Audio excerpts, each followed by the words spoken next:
hope to talk about peer review and publishing, navigating the scientific landscape. So let's go ahead and see if our poll everywhere has started to work for those who have been able to join.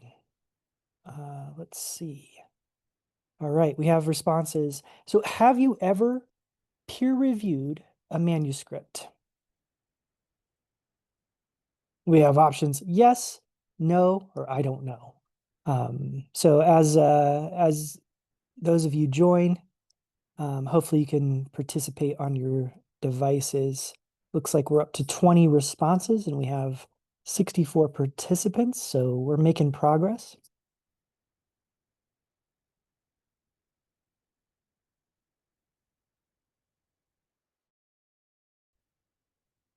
This will help us to get to know our audience. And yeah, there's no right answer.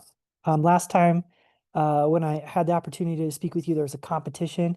No competition this time. There's no wrong answers.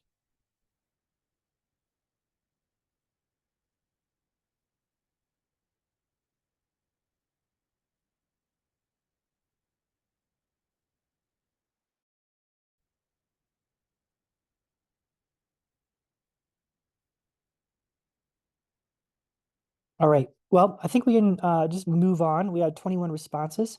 Maybe the other 44 are the AI note takers. All right. Have you ever peer reviewed a manuscript? 14% yes, 82% no, and 5% I don't know. All right, great. So a lot of opportunities to learn for those of you who have already done peer review. Maybe you'll pick up some few things. For those of you who haven't, hopefully we can demystify and help to understand what peer review means and how to engage with it. All right.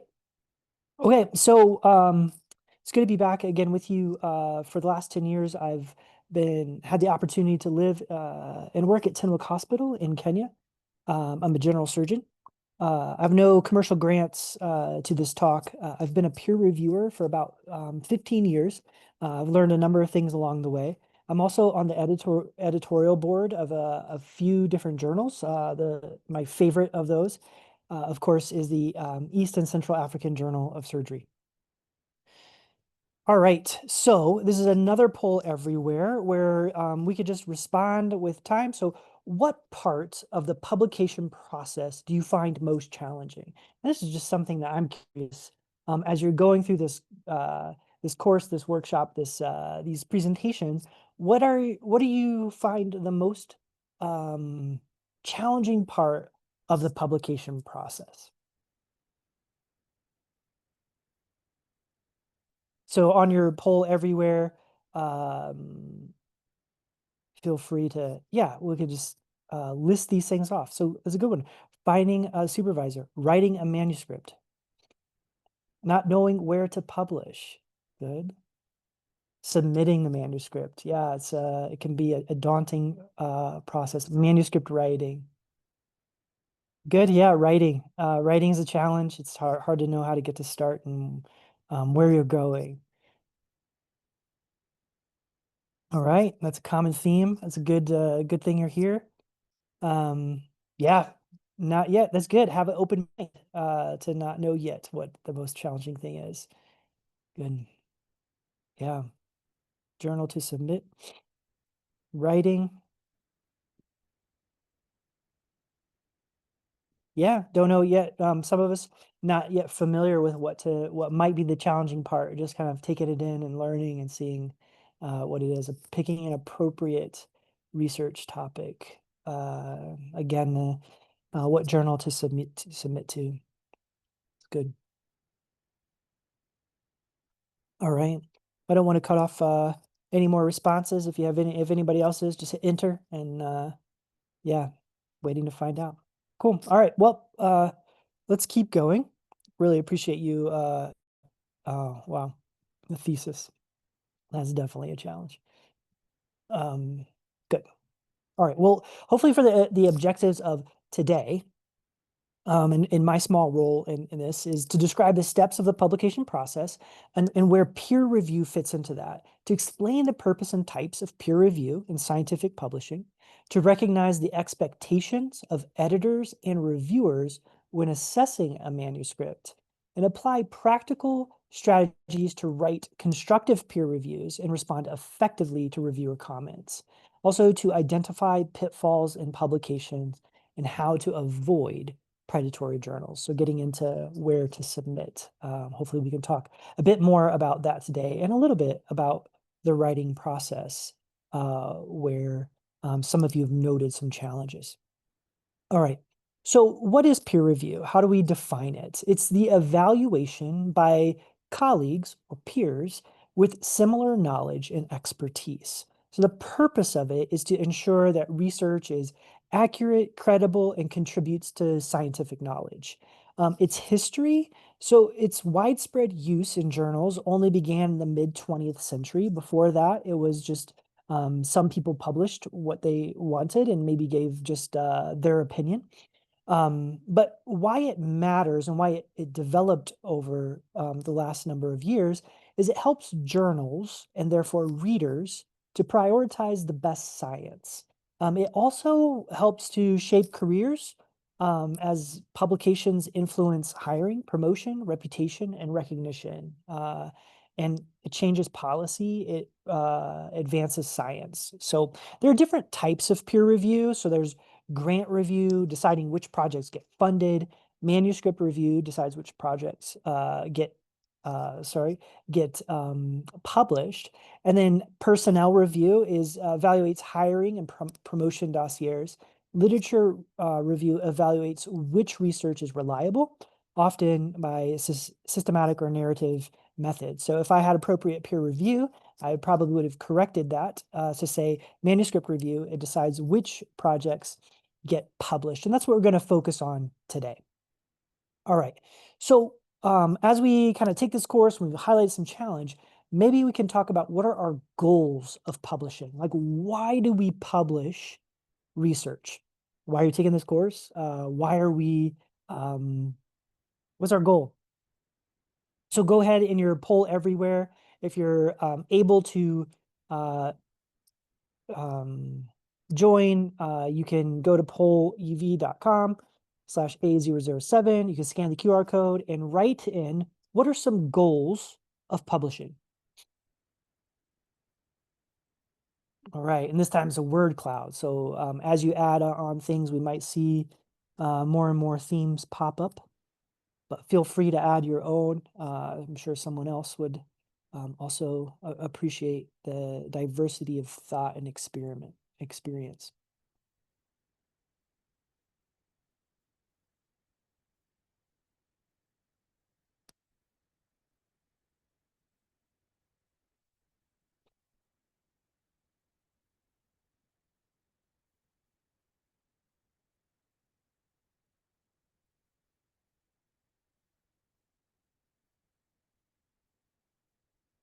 Yeah, good. All right.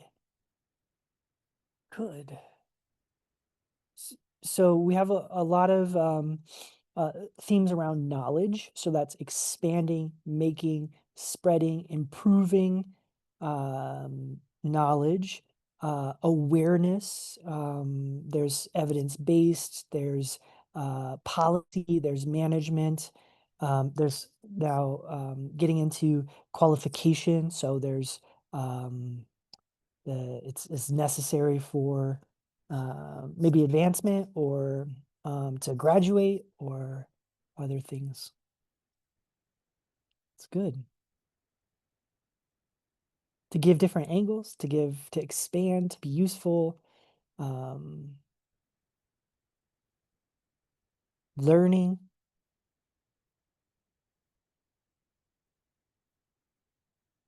That's great. Good. Yeah, thank you for participating. That's fun. All right. So here are some of the things from my list. It's to share our story, to improve care for patients, to help others, to learn about our experience, and then to represent our patients and our communities, to encourage ourselves and others to continue asking questions so that we can learn and grow together. Research funding is often tied to productivity, so you need to publish in order to achieve funding. And then sometimes we just need to meet requirements. And so when we think about these goals, our perception of peer review can change. So if any of you have experienced peer review, sometimes it can be intimidating or daunting or maybe not even desired. But when we think of it not as like a gatekeeping exercise where our peers are judging us, but as an opportunity to learn and grow, it can also be a learning experience. So I believe I shared this map last time. It's my motivation for changing what we publish. This map is created by the National Science Foundation, shows the number of research publications from different countries. And um, it could be discouraging, but I think it's an amazing opportunity to show and highlight the tremendous potential to contribute to the global conversation. So each one of us, the fact that we're here on this call, we each hold valuable insights and unique perspectives that deserve to be shared. So I think we have a cool opportunity. All right, so as we think about the writing process, right? So a number of you mentioned writing a manuscript is a challenge. So I like to kind of put our discussion today about peer review in the context of the whole writing process, right? To understand. So this is a adaptation from Dr. Beth Barr, where you can see you generate a research question. We go to literature review to see if others have already answered that question. And then we can proceed with our um, plan of kind of a detailed outline of our manuscript, what tables we might create. Then we get ethics clearance always, then data collection and analysis. We engage our mentors, our co-authors throughout the process, but particularly here, write the paper, agree and revise it with our co-authors, and then we identify a journal and we submit to a journal, then we get peer review, and then finally publish, right? So it all follows a pattern. And an important thing is it starts with generating a research question. So if the question is flawed, if it's unclear, the methods don't make sense, if the results are incoherent or unproven, and the discussion is sound, then the chances of publication are minimal, right? So it starts with a good research question and it flows from there. So without a solid research question, the rest of it you can do really well. But when you get to peer review stage, when someone else looks at it, they'll say, um, this isn't worthy of publication. And you've then spent all of your time and effort on that. So just remember that good science is the foundation of publication. We get really sometimes overwhelmed with the writing process, but remember it's good science. If you're doing good science, the writing stuff will sort itself out. So peer review, it can't fix poor science, right? Like if the methods are fundamentally flawed, if the design isn't uh, can't be fixed, the peer reviewers can't do anything about that. They can help with the word choice or the formatting or references, those things they can help with. But recognize that invest time in a clear question, solid methods, and ethical conduct, and everything else will build from that. All right, so literature review, this is just my plug for literature review, knowing that there are really cool ways to do things. Here are a few of my favorites. Open evidence, consensus, ASTA. These are all free tools, freely available. PubMed Central gives access to fully open sourced articles. Africa Journals Online and Directory of Open Access Journals are opportunities to find literature where they're not behind paywalls. So a literature search that used to take hours on your project can now be done in a matter of minutes. And so there are really good tools to help with that when thinking about helping to generate your research question and then moving on to starting to write your paper. So Ethics clearance, I have to talk about this because it's an important part of any research we do, is that it's done ethically and it requires ethical approval. So editors and peer reviewers require and will look to make sure that ethical review has been done properly and it's documented in the manuscript. That's a part of being a good peer reviewer, a good editor, and a good journal. If that part is not in the if that's not in the journal, if you can publish without ethical review, it's not a good journal. And so this is an important part of it. And you want to make sure that you have this before you submit your manuscript and subject it to peer review. Okay. So then write the paper, right? So that's can sometimes feel like the most difficult part, but I like to think of it as an opportunity to share the story of what you've done. And it's somewhat systematic. It might it might feel overwhelming if you haven't done it, but as you read a paper, you notice some patterns. So if you read a journal article, there's typically an introduction, and the temptation as a new author is to make your introduction huge and long, and it is like a big chapter, like in a thesis. Where you're trying to get everything, but that's not what readers want to read. They want just to hear the background, a description of the problem, to describe what is still unknown, and then how you, the author, um, aim to overcome that. Like, why did you do the study? Because how does it fit within the bigger picture of the problem, what's still unknown, and how you're aiming to solve it? The methods is how we did it. So it should be complete enough for someone to be able to repeat your study, but concise. And then results, most of this is tables and figures and not repeating the same words over and over. And then finally, the discussion is about 4 to 5 paragraphs to use plain language to summarize the findings, to not repeat the introduction or the methods or the results. um, the reader should be able to read the first paragraph and get the main points of the article. And then you want to compare your study to existing ones and show how your study extends or changes knowledge relative to them. You also want to be honest with your limitations, what your conclusions are. There's no study that's perfect. You need to be honest and explain how you tried to overcome your limitations. But as we talked about previously in study design, there's not a perfect study design. Everything has limitations. So you need to acknowledge those, and that shows that you're an expert. And then finally, you tell the reader what this means for clinical practice or where the field or research should go next. You want to be specific and detailed, and you don't want to overinterpret your findings, right? It's probably not completely revolutionary. It is just moving science forward. So you don't want to oversell what you've done. All right. Good. Let's go to the next question on your poll everywhere. Hopefully you can see this on your device. This is kind of as you're thinking about writing your paper, which of the following is or are an ideal title for a paper? You can select all of them, none of them, whatever you want to do.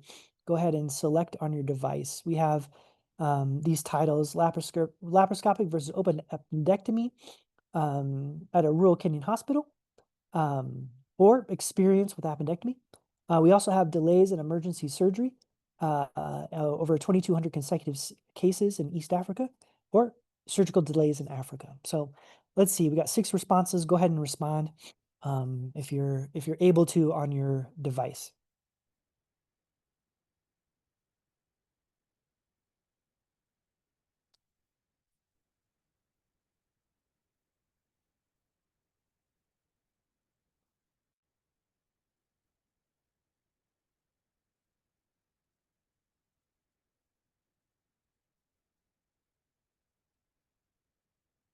Great. All right. We have 21 responses. That seems to be about how many responses. If you're not done, go ahead and just click or don't click. Good. All right, let's see. All right, first one, laparoscopic versus open appendectomy, outcomes from rural Kenyan hospital.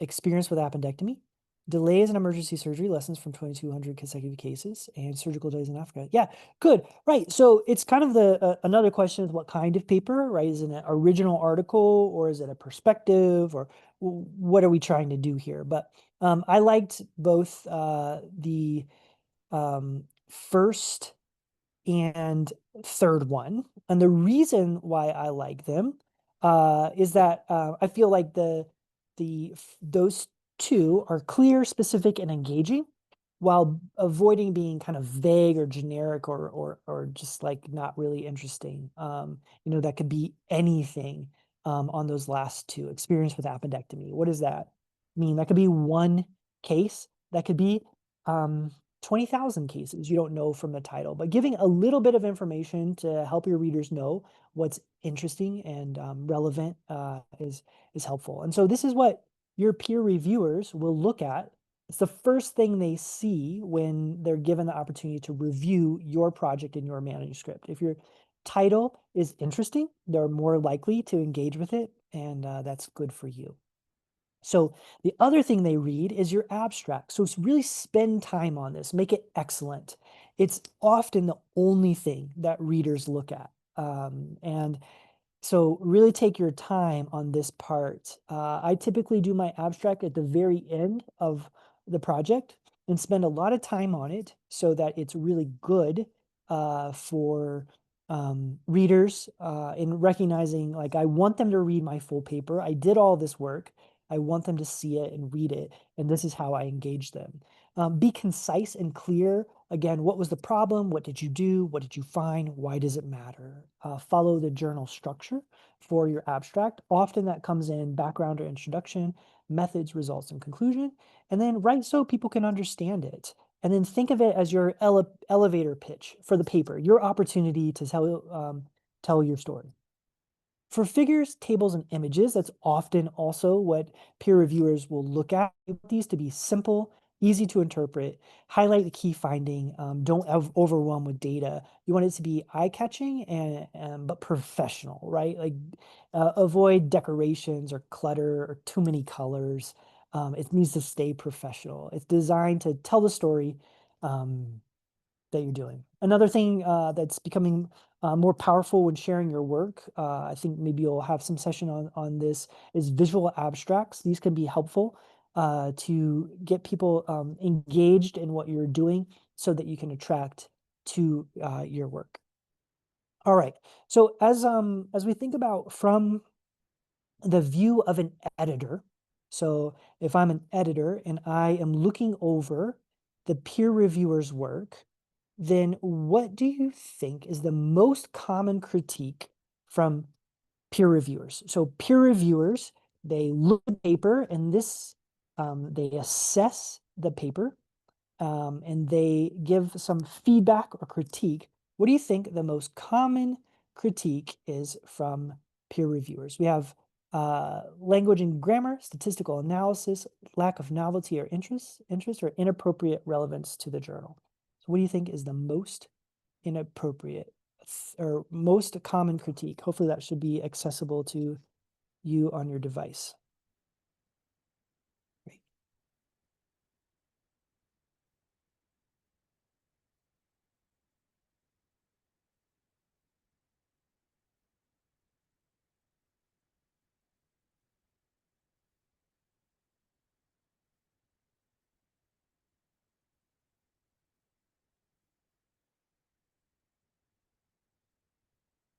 Good. Couple more seconds.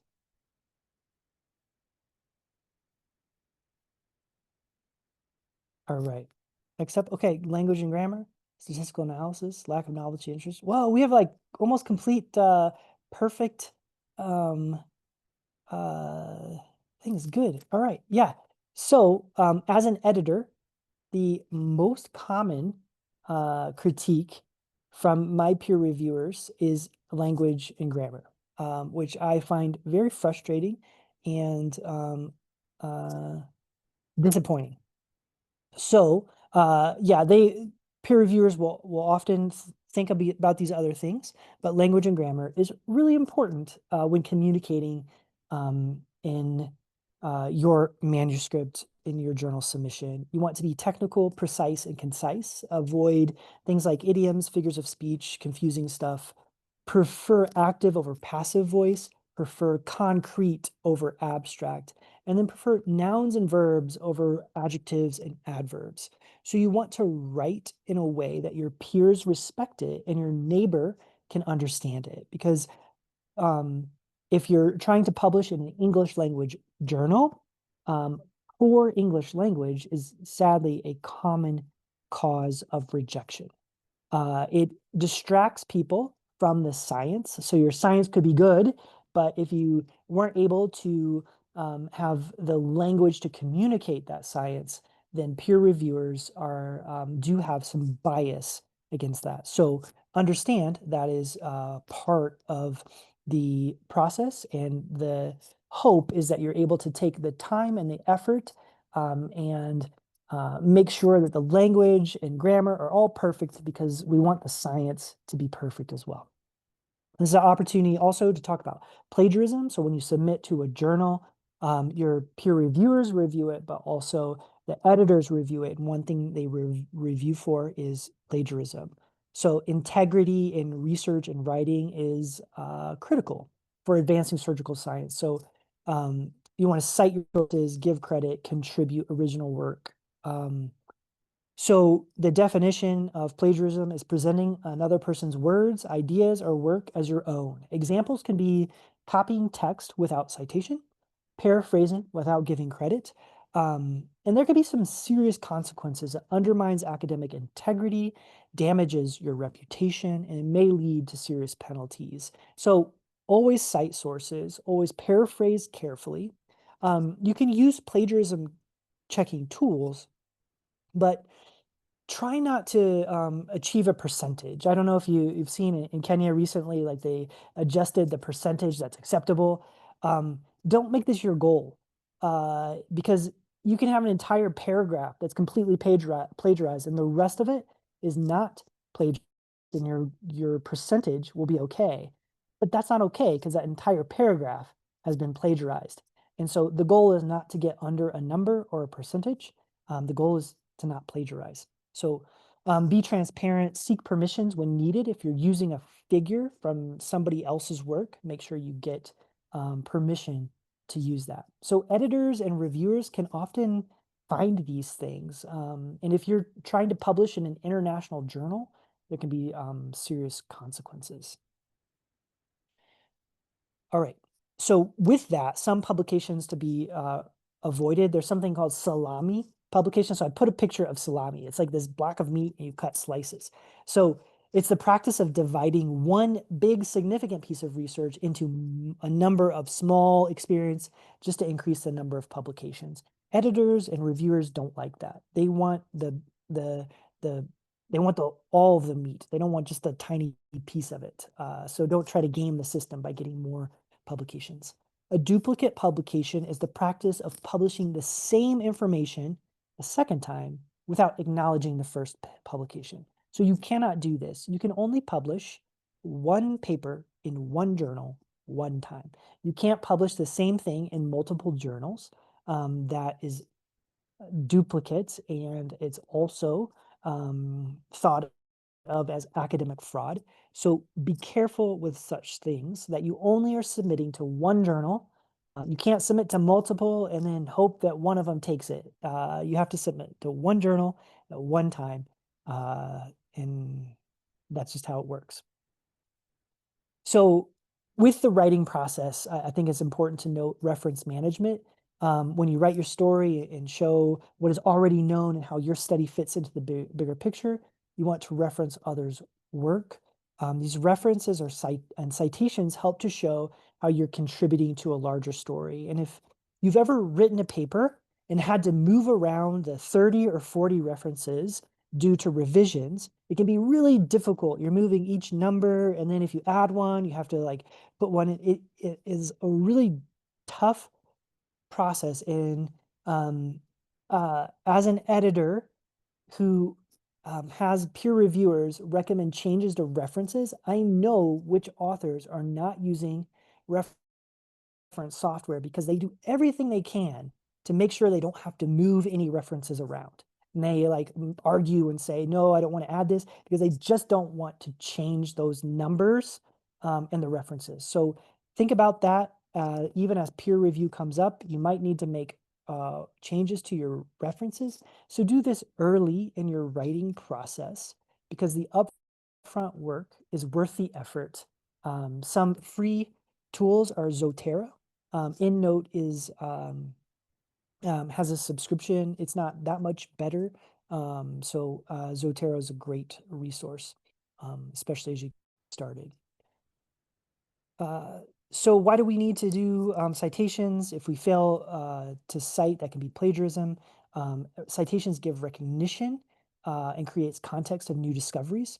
References help readers to judge novelty and importance, to say, why does this matter? And then accuracy is really important because we don't want to distort the scientific record. So this is another opportunity to share. It's important to amplify voices in our region. So, for our journal of the COSEXA journal, it's important that we cite it and that we cite others.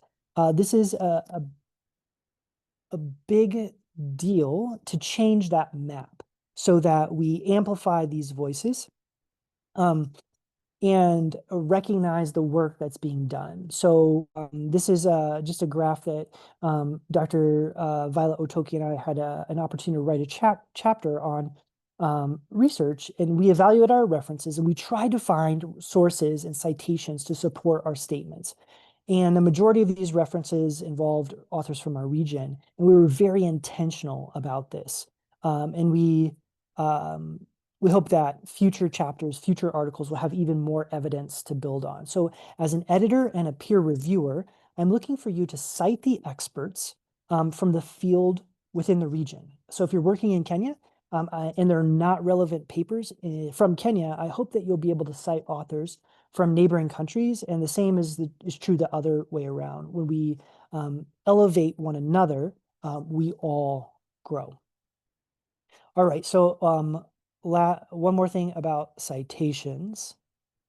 Here is a question. Which of the following, which is the hallucinated citation? So those of you who are familiar with AI, it can be a great way to help with language and grammar, to edit your work, but it needs to be done carefully. So if AI is fabricating or falsifying or making up something, that's called hallucinating because it's trying to predict the thing. So it's trying to predict the citation for your paper. So which of the following is the hallucinated citation? You can read on your device each of those titles of references and pick which one is made up by AI.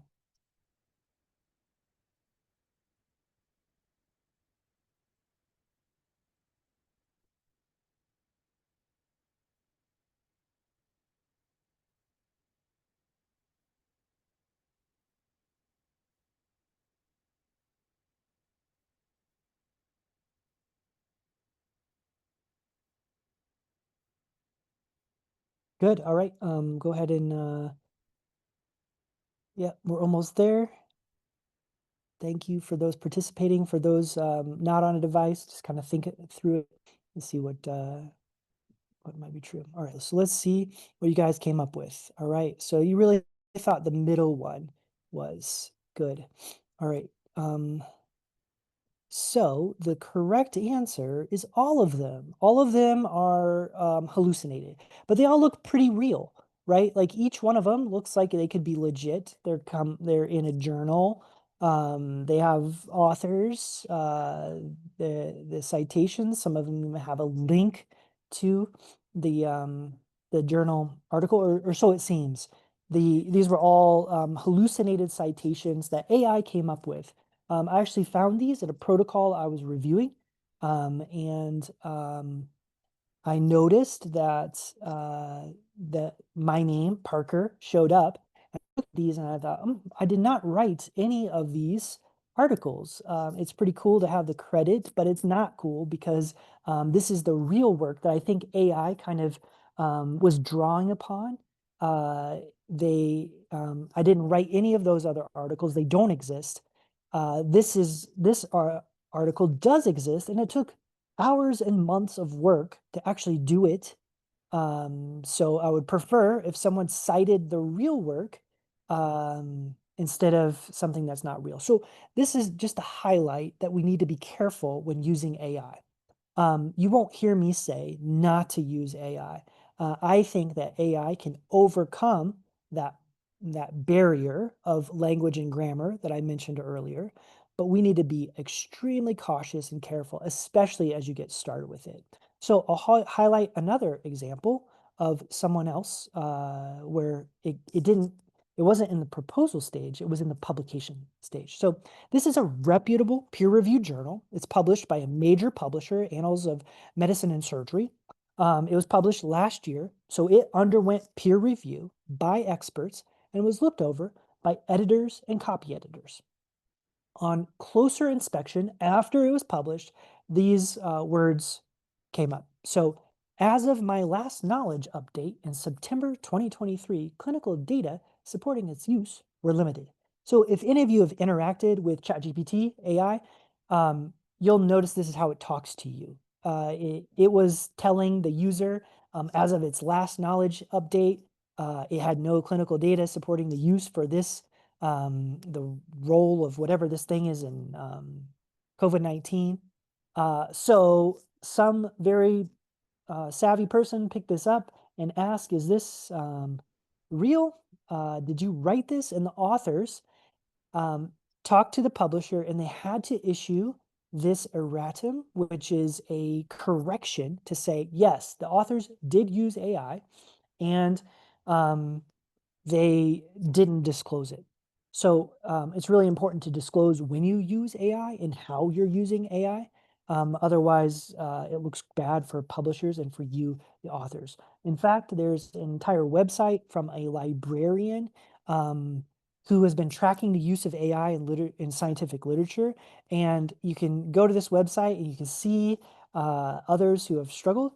Um, and you notice that there's some phrases that AI use. So this is published in published articles.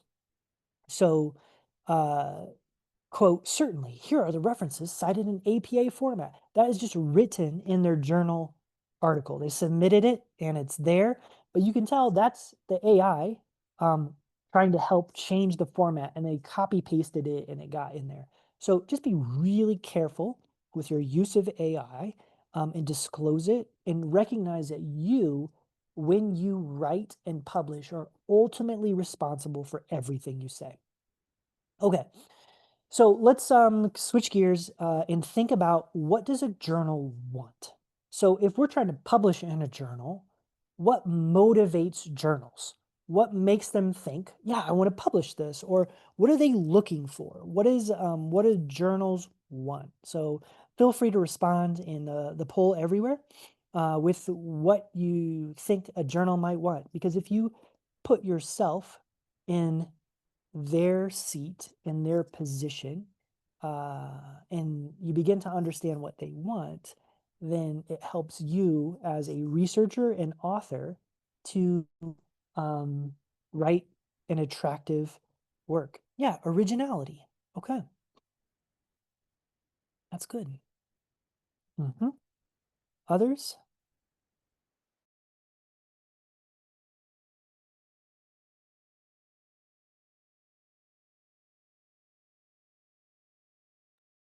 Relevance, novel. Awesome. High impact. Okay. Discovery. Cool. I hope that's what they want. Original novel work.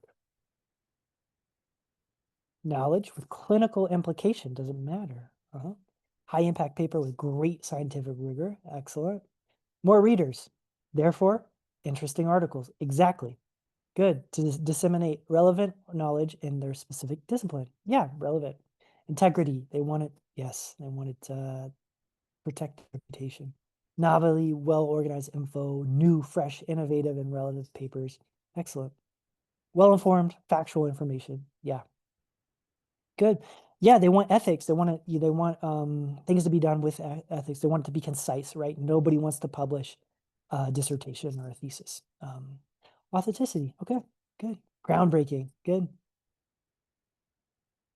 Relevance. Great. I love it. Thank you for participating. I agree. Creativity, all of them. All right. I don't want to, if any of you don't want to miss out. These are really good comments.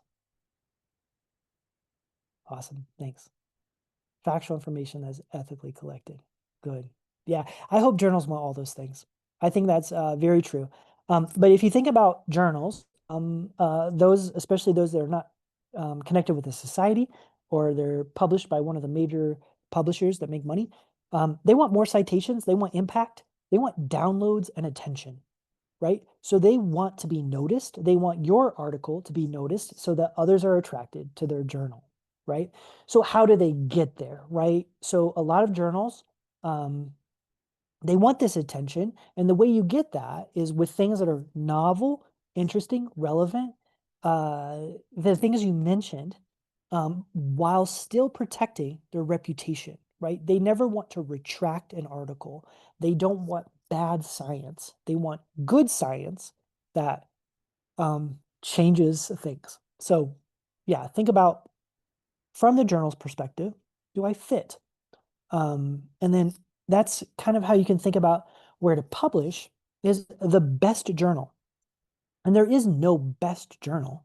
There are a lot of different journals, but there might be a best journal for your paper. It might find the best fit for your paper.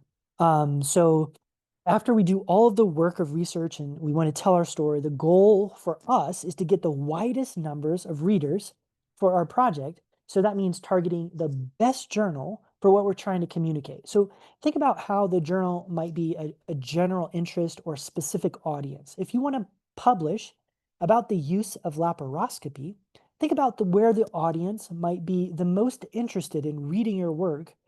Like a journal dedicated to laparoscopy might be a great fit.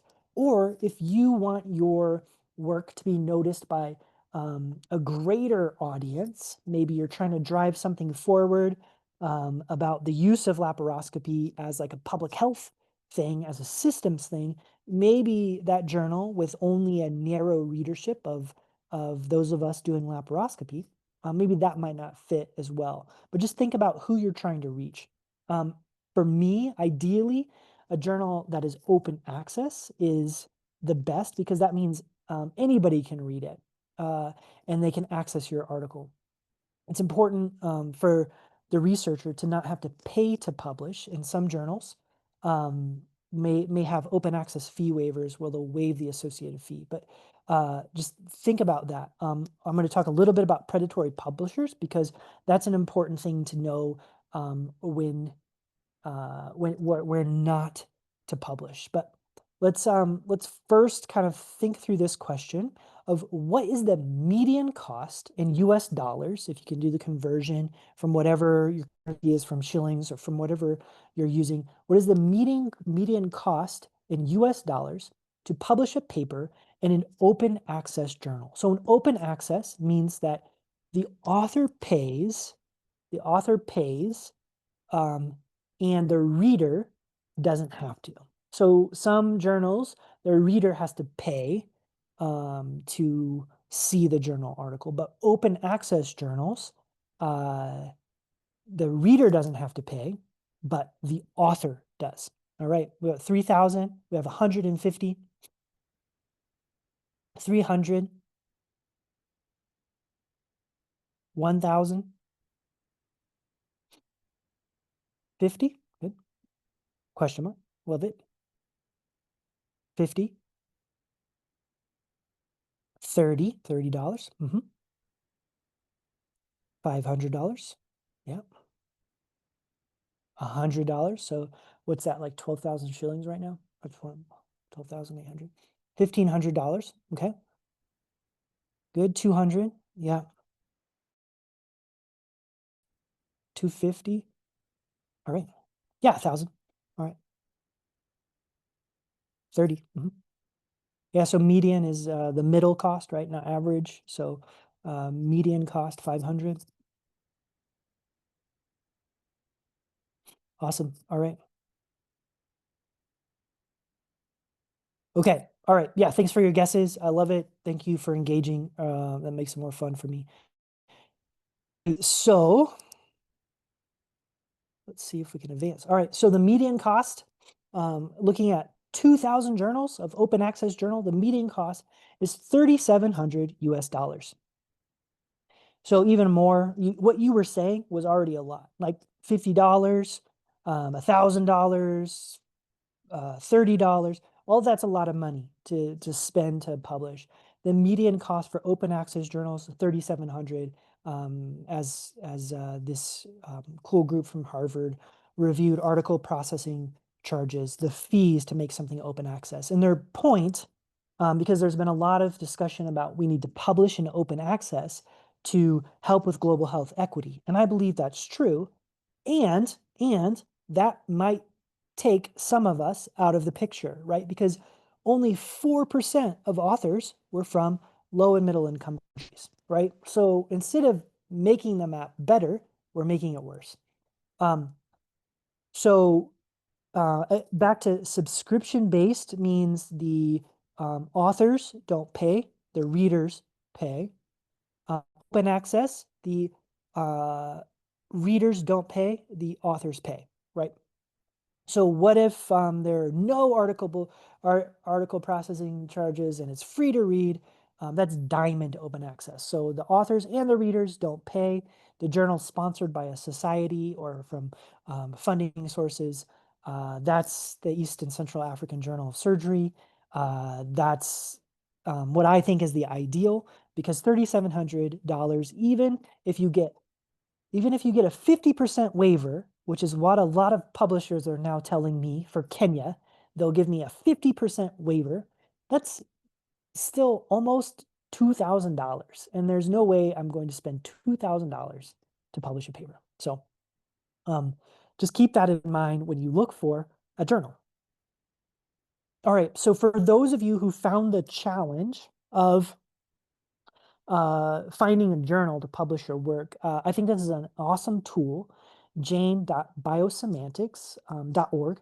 It allows you to copy paste your abstract into the box, your title and your abstract, and you can look through a list for similar articles. So I think there's a little video here. I can play it as I talk, but you take your work and you copy paste it. This is an article that we're working on publishing. It's an awesome work by Dr. Mercy Matei, who's a phenomenal surgeon and also an aspiring researcher. So when we click Find Journals, there's a whole list that pops up, and it gives articles that are similar to your article. So like World Journal of Surgery, it gives some articles that might be similar, like things that have been published that are not the same, but are similar to your work.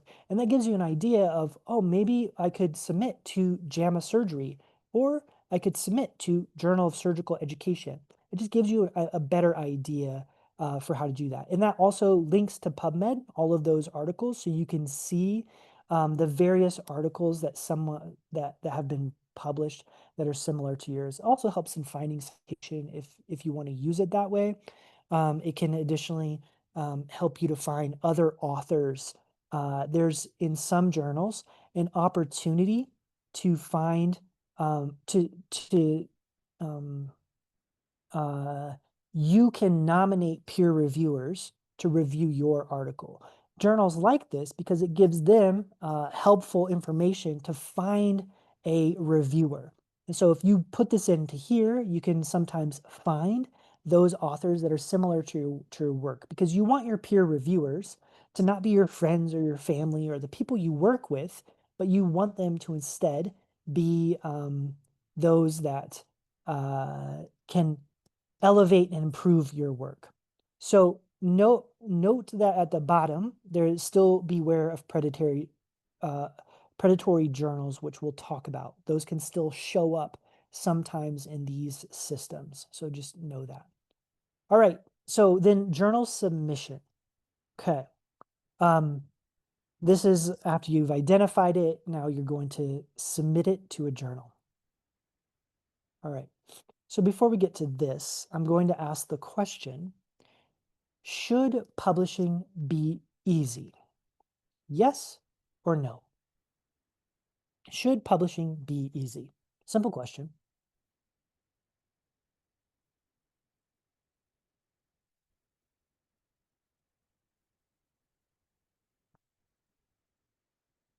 All right, good.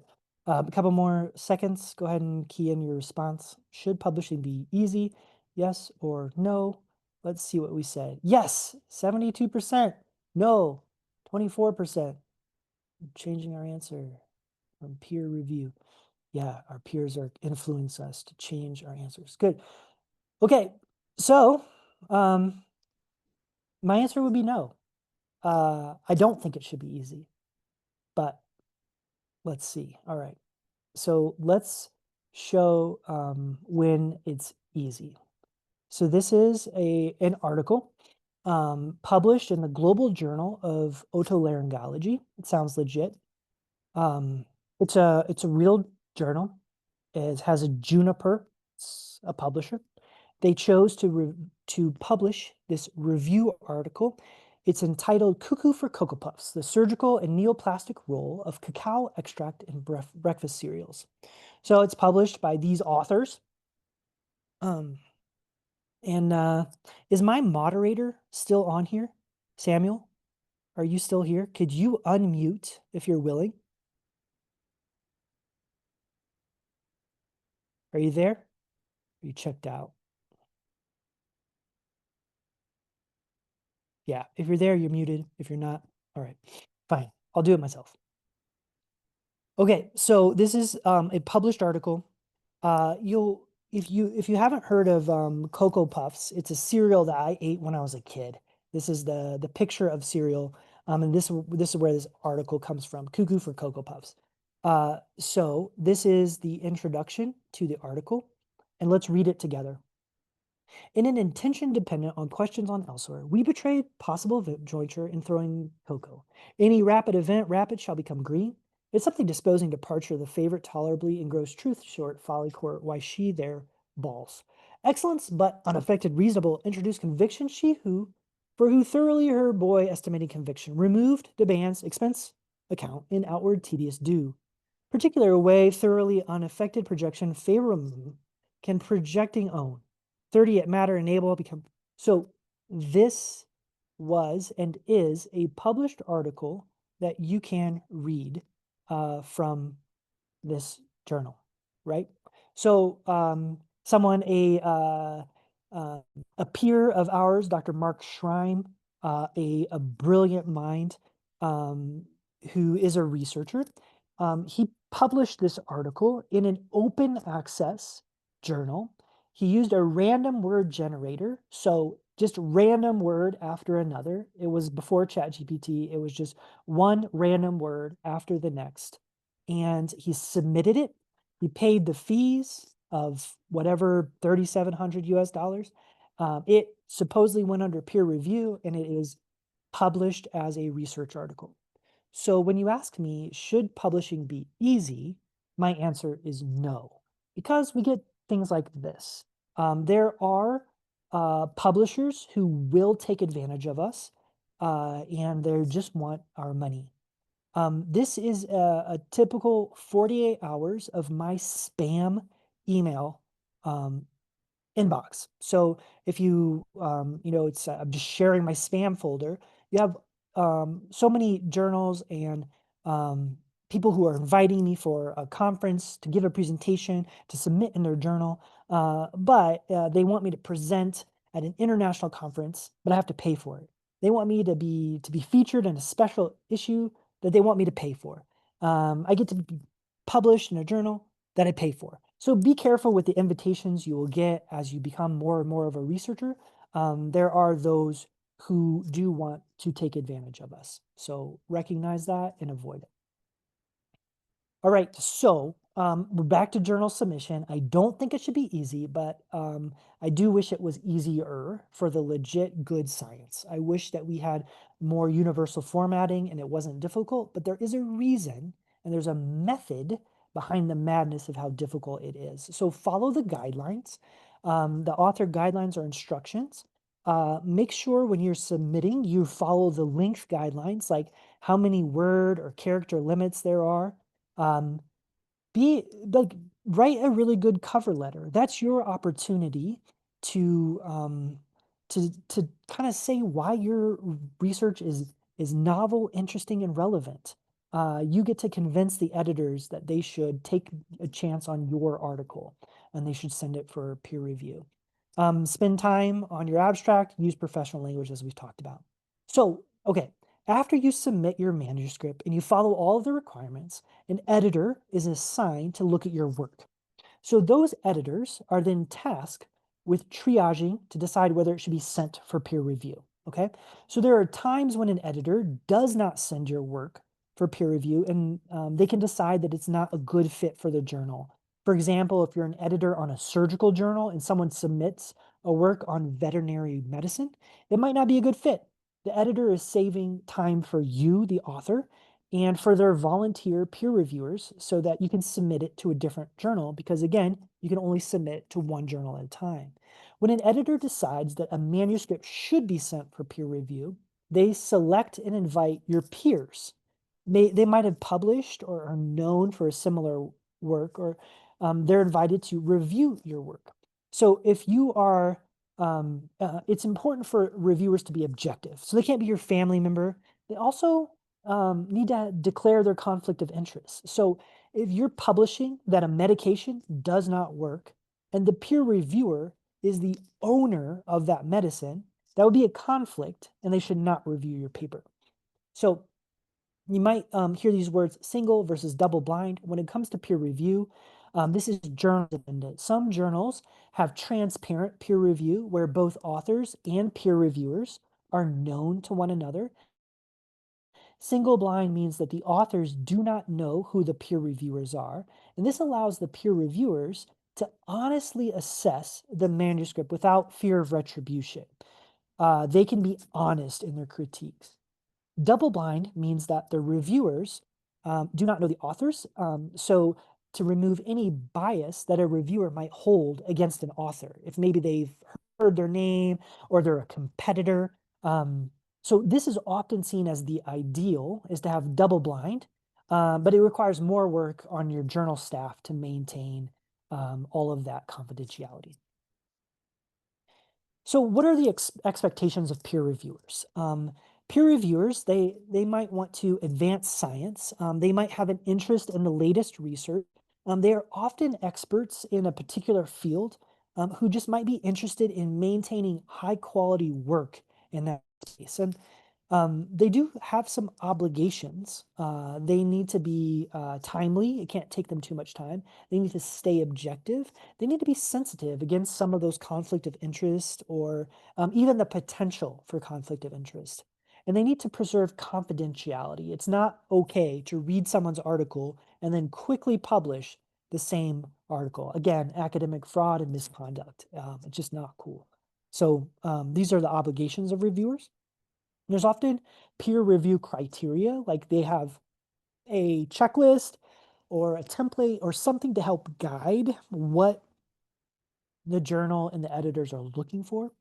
So um, is it important? Does it matter? Will it help make better decisions? Does it have impact? Does it add enough knowledge to contribute? Is it well written? Is it original? Was it conducted with rigor and ethically? Does it matter beyond the narrow specialty? And is this journal the right home? So peer review in journals ensures that the scientific, ethical, and clinical quality of submitted research is by evaluating its relevance, its study design, its data integrity, the analysis, and its presentation. So reviewers look at all these things to help maintain high standards to advance practice, right? So what happens if we don't do our job well? What are the stakes? Um, well, if peer reviewers don't hold others accountable, then we come up and we publish bad science. So this is a famous one of bad science. It's published by Wakefield. It's kind of the classic example that you might learn in medical school or around. It's this publication to take the MMR vaccine and relate it to autism. This was an extraordinary claim. They made conclusive things that said the MMR vaccine causes autism. It was based on a small biased case series with only 12 children. And there was a conflict of interest. Wakefield profited off of this. And we also found later that the data was falsified. It was eventually retracted by Lancet. This is one of our best journals in medicine, hands down. But by that time, in those 12 years, the damage has been done. And we are still seeing the consequences of this nonsense, even this week in the news, right? So, as doctors, it's our obligation to take care of our patients. And when bad science gets out there, um, maybe peer reviewers didn't query it enough. They didn't question the conclusions despite a very weak study design and the confident claims of importance by the authors. Um, so even after retraction, it's continued to fuel vaccine fears. So this is the importance of peer review, and it's one of the reasons why you as an author should um, want your work to be reviewed by your peers to avoid opportunities like this. All right.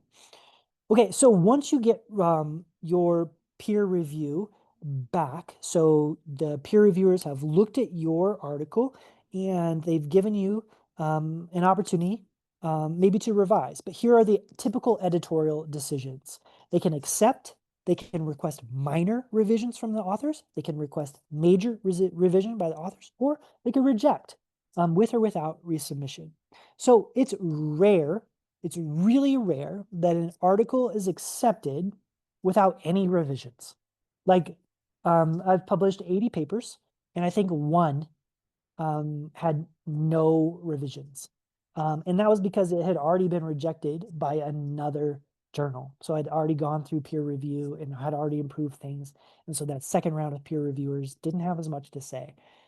But so be skeptical if a journal wants to accept your article because it could be cuckoo for Cocoa Puffs and a predatory journal. So just keep that in mind and recognize that the opportunity to revise your article is an opportunity to improve it.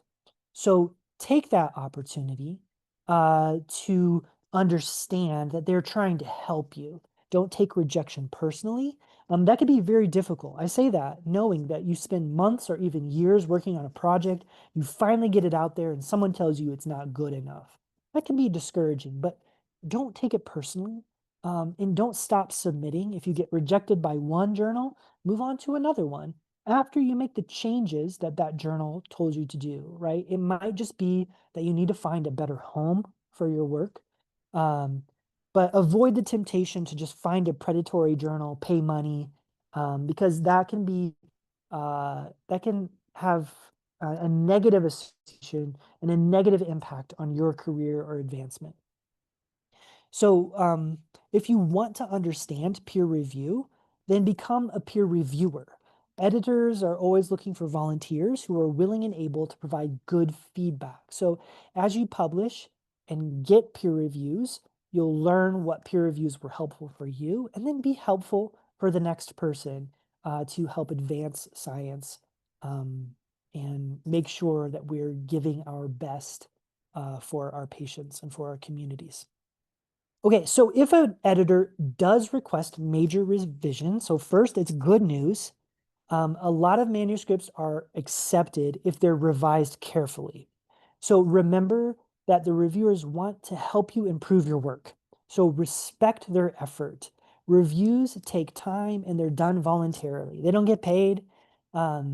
Though even those journals, even those publishers that are making 3,700 US dollars, they don't pay their peer reviewers. These are volunteers. So be kind and respectful, read their comments closely, discuss with your co-authors how you're going to revise things, and then revise thoughtfully before resubmitting. Take your time. They usually give you like 3 weeks or a month. You can request an extension if you need it, but really take your time. Be respectful and specific. Address every point that they gave you. So every single one. Do not pick and choose.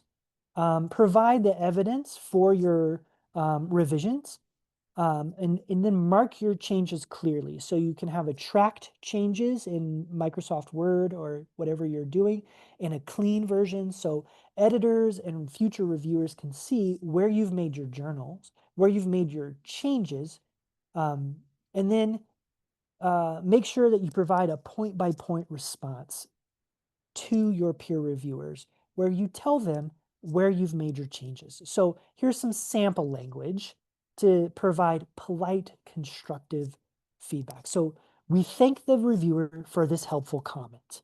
We agree and have revised methods as follows. On page 3, line 43, we've done this, this, and this. Or rarely, we respectfully disagree because this, and this, right? Tell them why, but do it respectfully. And then sometimes peer reviewers, they are so excited about your work, they want more. And maybe you don't have more. So you can say that this proposed analysis is beyond the scope or our available data, and we've added it as a limitation, but understand that might be why they reject your paper, right? If the reviewer is saying, add this, and then it could become publishable and you don't add it, it might not be published.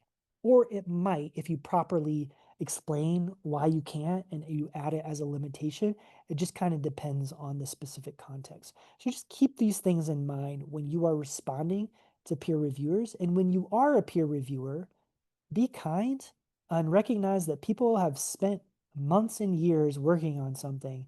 And for you to just destroy it immediately is not helpful for anyone.